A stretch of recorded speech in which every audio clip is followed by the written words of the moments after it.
我上场前，我还问，就是跟我在同一个休息区的人，我说：“哎，我拿腰带你会哭吗？”然后我说：“对，我还问，我拿腰带，满满的自信。对我说拿着腰带你会哭吗？”他说：“肯定会哭，中国第一个。”然后我问教练，教练拿腰带会哭吗？会，都说会。我说：“蔡哥你会哭吗？”蔡哥说：“肯定会。”然后我想着我肯定会哭，但是呢，打完以后没哭，还没流下来呢就来了。然后感觉腰上一紧，我一低头腰带来了，这不就是那个腰带吗？腰带来了然后我想哭没哭出来，很沉吗？那个腰带？挺重的，有4公斤吧。那个系腰带的瞬间和你脑子里不断在模拟的那个瞬间是一样的吗？不一样，不一样。也可能是那次太快了。然后，但是就是我那张照片，就是给我系腰带那张照片，在我们那个拳馆的墙上挂着的时候，有的时候我在跳绳，我看着那个腰带，我会回想起那天的场景，我会感觉，哎呀，感觉真的是梦想成真的那种感觉，真的是心情澎湃。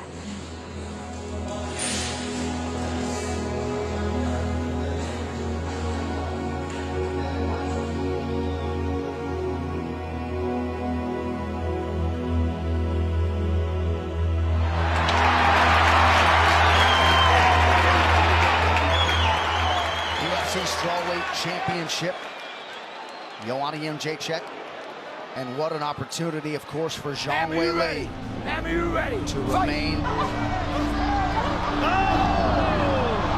Little slip there for Zhang Weili. Oh my goodness! Oh! Biggest shot of the fight right there. Huge right hand by the champion.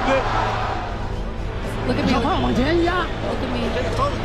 She's getting very tired. She's getting very tired. This is an amazing fight. It has everything. Talent, skills, toughness. And it's so evenly matched. It's such a well-matched fight. I feel very honored to be able to watch her right now. What a Probably the fight! greatest fight in women's mixed martial arts history. For the winner, and still, Zhang Magnum Weili. 我觉得，当时就是在中国的疫情，是需要一场胜利来激励大家的，所以说实在，其实当时特别就是提着我心弦这么折腾，让我那么顶那么大劲儿拿下比赛的时候，也是这个，也是对这个渴望，因为就是想胜利，然后因为我觉得当时中国太需要一场胜利了。打冠军赛那一场其实还好，打九安娜那次的热度一下就爆炸了，然后回来以后突然发现很多人都认识我了，对，走到大马路上也有人认识我，去公园跑步，大爷也认识我，然后就横空出世一个女英雄这种感觉，真的对我们来说就是这种感觉。对，然后就发现所有人都认识我，然后我还发了一个微博，我说我火了吗？怎么所有人都认识我？去年的时候，因为我就是一下变得特别忙了，我就感觉我好像没有办法像以前那么专注的去做一件事情。欢迎张伟丽。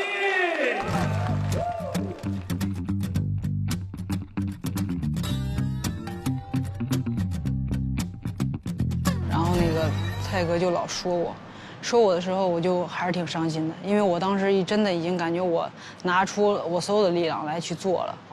他就说：“你觉得你这样能行吗？你打得过人家吗？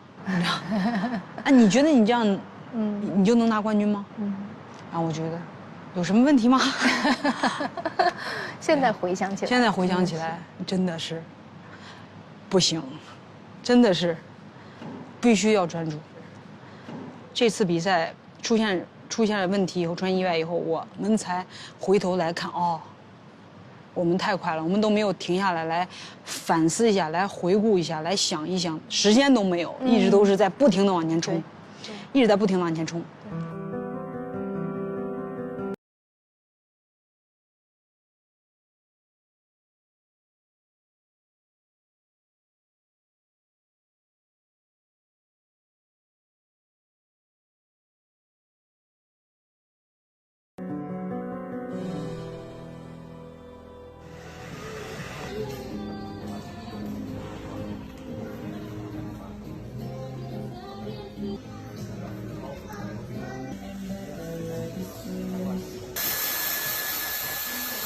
这是伟丽剪下来的头发，有点湿。来，你的头发。我的这头发好重啊！这每次降重都得多降那么多。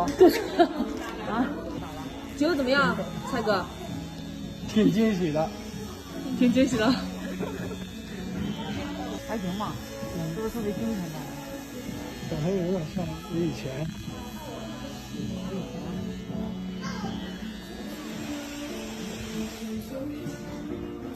这个长头发留了多长时间？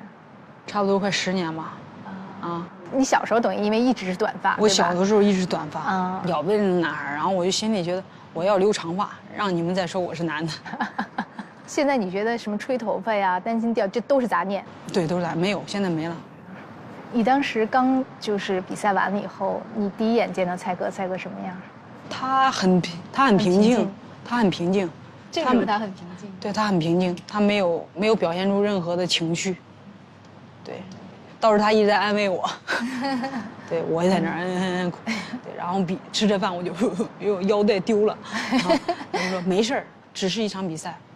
对，虽然很重要，但是只是一场比赛，你的人生不只有这个。因为这个对你来说，其实是这么长时间的胜利以来的第一课，失败的课。是，以前一直赢的时候特别害怕输，对，很害怕。对，越赢得多你就是越害怕，万一要输了我去。然后真正的去输了以后，去失利了以后，你再回头去想的时候，突然感觉不一样，跟你有的时候会感觉你，这次我感觉可能会比我拿到一场胜利，收获东西更多。现在我觉得很好，我觉得我现在已经比我以前心理上要强大很多很多很多。你可以说出来了，对吧？我以前一说，我的眼泪都要不行了，我现在我就可以跟你侃侃而谈，我去接受了。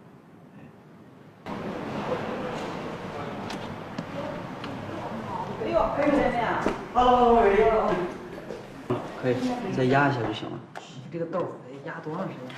主要是压没想到他最近脸起了这么多痘，爆发性的挤压，前天挤完，昨天挤，挤完今天没消。现在看不出来了。现在看不出来了。看完全看不出来。遮了3两粉。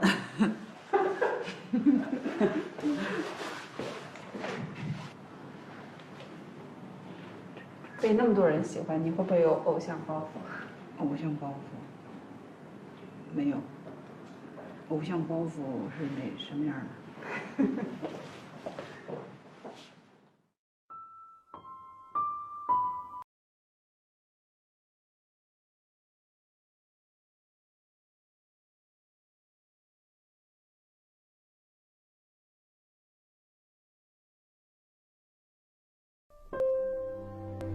没多少钱，800块钱一个月工资，然后人多的时候就容易就是勾心斗角，我不喜欢，我就经常说他们，我说咱们一个月就挣800块钱有必要吗？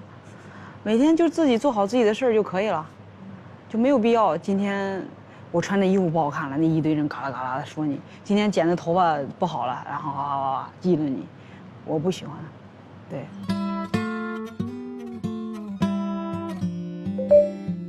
然后当时是一个保安公司招女保镖，这个行业很神秘，感觉很酷啊。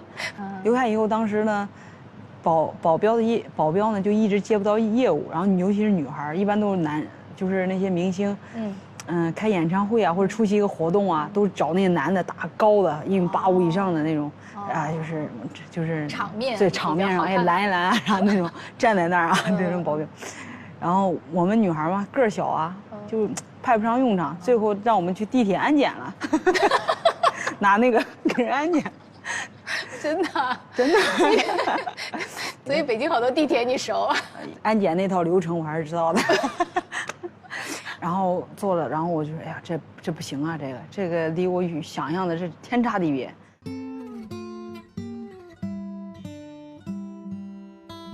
当时好像就是有些人就是无意的到那个幼儿园砍伤小孩啊，伤害孩子。幼儿园就说呢，我们需要一个就是，幼儿园的一个安保。然后是女孩不是更好吗？而且我也很喜欢孩子的基础，然后去了幼儿园工作。